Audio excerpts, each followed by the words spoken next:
एक ऐसी लड़की जो कि वैम्पायर बनने के बाद अपनी ही बहन की खून की प्यासी हो गई। कहानी की शुरुआत में हम दो बहनों जिंजर और ब्रिजेट को देखते हैं जो कि जंगल में जा रही थी। अचानक उन्हें पेड़ों पर कुछ तावीज लटकते दिखाई पड़े। असल में वो रास्ता भटक चुकी थी, इसलिए उन्होंने सोचा कि शायद यहाँ कोई उनकी मदद कर दे। दोनों बहनों ने वहाँ एक खून से सनी झोंपड़ी देखी। तभी उन्हें एक बूढ़ी औरत दिखाई पड़ी। उस औरत ने जिंजर और ब्रिजेट को एक तावीज दिया और उनसे कहा कि तुम्हें उस लड़के को मारना होगा, वरना एक बहन दूसरी बहन का कत्ल कर देगी। उन दोनों को बूढ़ी औरत की बात की कुछ भी समझ नहीं आई। तभी उनका घोड़ा अजीब व्यवहार करने लगा और वहाँ से भाग गया। दोनों बहनें उसके पीछे भागी, लेकिन ब्रिजेट का पाँव एक ट्रैप पर आ गया और वो बुरी तरह से जख्मी हो गई। जिंजर ने उसे कहा कि तुम मेरा यहीं वेट करो, मैं किसी से हेल्प लेकर वापस आती हूँ। जिंजर के जाते ही वहाँ एक हंटर आ गया। उसने ब्रिजेट को ट्रैप से आजाद करवा दिया। जिंजर भी तब तक वहाँ वापस आ गई। फिर वो हंटर दोनों को अपने साथ एक किले में ले गया जो कि हर तरफ से लकड़ियों से ढका हुआ था। किले के दरवाजे पर अजीब से जानवर के पंजों के निशान भी थे। तभी वो लोग किले के चीफ से मिली। ब्रिजेट के घाव को देखकर उन लोगों को लग रहा था कि ब्रिजेट को जरूर उस जानवर ने काटा होगा और अब वो इन्फेक्टेड है। लेकिन जिंजर ने उन्हें बताया कि ये जख्म तो बस एक ट्रैप की वजह से लगा था, न कि किसी जानवर के काटने से। फिर चीफ उन्हें डॉक्टर के पास ले गया। डॉक्टर ने ब्रिजेट के जख्म के पास लीचीज को रख दिया, लेकिन लीचीज ने ब्रिजेट का खून नहीं पिया। इससे उन्हें ये कंफर्म हो गया कि ब्रिजेट इन्फेक्टेड नहीं थी। फिर एक लड़का उन दोनों बहनों को एक रूम में ले गया ताकि वो दोनों आराम कर सके। कुछ देर बाद वो लोग डिनर करने के लिए एक जगह पर आई। डिनर के बीच एक सोल्जर और हंटर के बीच में लड़ाई होने लगी। यहाँ पर एक पादरी भी था। पादरी का मानना था कि जिंजर और ब्रिजेट उनके किले के लिए खतरे की निशानी थी, इसलिए वो उन दोनों बहनों को बुरा भला कहने लगा। अब रात को जिंजर को अजीब सी आवाज आने लगी। जब जिंजर ने जाकर देखा तो उसे एक रूम में एक बच्चा दिखाई पड़ा। जिंजर उसकी मदद करना चाहती थी, लेकिन अचानक उस बच्चे ने जिंजर को काट लिया। असल में वो बच्चा इन्फेक्टेड था। इसका मतलब कि अब जिंजर भी इन्फेक्टेड हो गई थी। वो भागी हुई ब्रिजेट के पास आई और अब वो दोनों यहाँ से जाने लगती हैं। लेकिन जैसे ही वो दोनों किले के दरवाजे को खोलने लगी, तभी अचानक सोल्जर वहाँ आकर जिंजर को बुरी तरह से पीटने लग गया। सोल्जर को लगा कि शायद ये दोनों बहनें उन जानवरों को अंदर लाने की कोशिश कर रही थी। तभी वो जानवर सच में किले के दरवाजे को धक्का देने लगे। सोल्जर ने जल्दी से सभी लोगों को आवाज मारी, लेकिन तब तक बहुत देर हो चुकी थी। कुछ जानवर किले के अंदर ऑलरेडी एंटर हो चुके थे। पादरी ने जिंजर और ब्रिजेट को कहा कि बाहर खतरा है, इसीलिए तुम दोनों इस घर में छुप जाओ। लेकिन उस घर में भी एक क्रिएचर था। वो जिंजर और ब्रिजेट को मारने ही वाला था कि हंटर ने आकर उस क्रिएचर को मार डाला। खैर, काफी देर लड़ने के बाद चीफ और बाकी लोगों ने इन क्रिएचर्स को वहाँ से भगा दिया। अब जिंजर और ब्रिजेट सो रही थी कि उन्होंने देखा कि जिंजर के जख्म से बहुत ज्यादा खून बह रहा था। इसीलिए ब्रिजेट उसे लेकर डॉक्टर के पास जाने लगी। डॉक्टर के पास जाकर उन्होंने वहाँ एक लड़के को देखा जो कि लीचीज को मारकर खा रहा था। तभी वहाँ डॉक्टर भी आ गया। डॉक्टर को समझ लग गई कि ये लड़का इन्फेक्टेड है, इसीलिए डॉक्टर ने उसे अपने ऊपर एक लीच रखने का कहा। जैसे ही उसने लीच को खुद पर रखा, वो लीच उसका खून पीने लग गई, जिसका मतलब ये था कि वो लड़का सच में इन्फेक्टेड था। इसीलिए डॉक्टर ने तभी उस लड़के को गोली मारकर मार डाला। ये देखकर वो दोनों बहनें जल्दी से वहाँ से निकल गईं, क्योंकि अगर डॉक्टर को पता लग जाता कि जिंजर भी इन्फेक्टेड है तो वो उसे भी मार डालता। अब हम चीफ को देखते हैं जो कि उसी रूम में खाना लेकर गया जहाँ वो बच्चा कैद था जिसने जिंजर को काटा था। असल में वो चीफ का बेटा था, जिसे चीफ ने सबसे छुपा कर रखा हुआ था।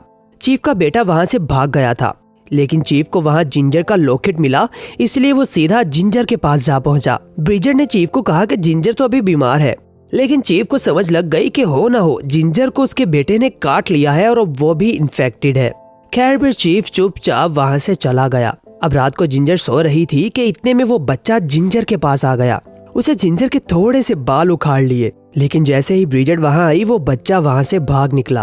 अब हम एक आदमी को देखते हैं जो कि अपने घर की बेसमेंट में खंजर तेज कर रहा था। तभी उसे अपने घर में से कोई आवाजें आने लगी। उसने ऊपर जाकर देखा तो वहाँ कोई नहीं था, लेकिन तभी चीफ का बेटा वहाँ पहुँचा। चीफ के बेटे ने उस आदमी को मार डाला और जिंजर के बाल वहीं छोड़ दिए। कुछ ही समय में बाकी सभी लोगों को भी उस आदमी की मौत का पता चल गया और उन्हें उस आदमी की लाश के पास से लाल कलर के बाल मिले।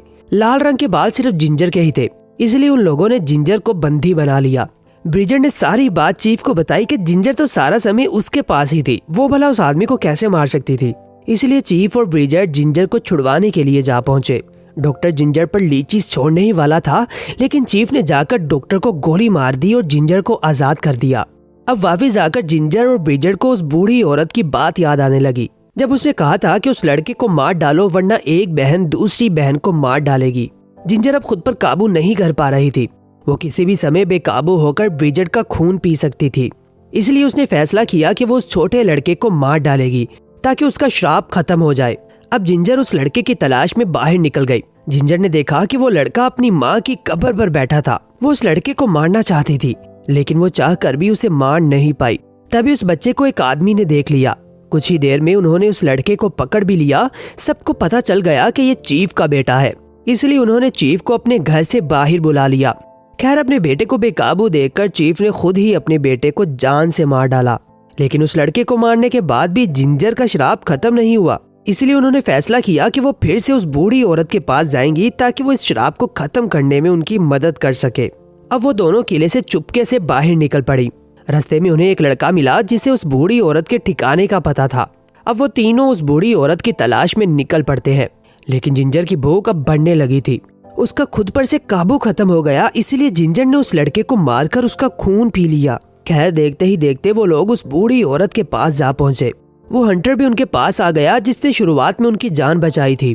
उस बूढ़ी औरत ने ब्रिजेट को एक जादुई मिश्रण पीने के लिए दिया। इस मिश्रण से ब्रिजेट को इस सारे मसले का हल पता लग जाएगा। देखते ही देखते ब्रिजेट गहरी नींद में चली गई। सपने में उसने देखा कि उसके हाथ में एक खंजर है और वो हंटर को मार रही है।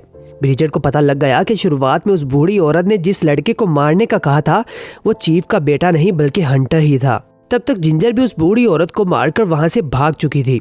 हंटर ब्रिजेट को लेकर वापस किले में जा पहुंचा। उन लोगों ने ब्रिजेट को बंदी बना लिया ताकि जब जिंजर ब्रिजेट को बचाने के लिए वापस आए तो वो जिंजर को जान से मार सके। कुछ ही समय बाद जिंजर वहां आ पहुंची। सोल्जर और बाकी लोग जिंजर को बुरी तरह पीट रहे थे, लेकिन अब जिंजर पर किसी भी चीज का कोई असर नहीं हो रहा था। फिर जिंजर किले का दरवाजा खोलकर सारे क्रिएचर्स को अंदर ले आई। इधर पादरी ब्रिजेट को मारना चाहता था, लेकिन चीफ ने पादरी को जिंदा ही जला डाला। तभी सारे क्रिएचर्स उन पर हमला करने लगे।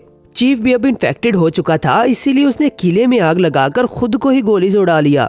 हंटर ने ब्रिजेट को कहा कि उसे जिंजर को मारना होगा, लेकिन ब्रिजेट को पता था कि उसे क्या करना है, इसलिए उसने चाकू पकड़कर हंटर के सीने के आर पार कर दिया। और फिर जिंजर और ब्रिजेट उस किले से बाहर निकल आए। जिंजर ने अपनी बहन ब्रिजेट से वादा किया कि चाहे कुछ भी हो जाए वो हमेशा उसकी हिफाजत करती रहेगी।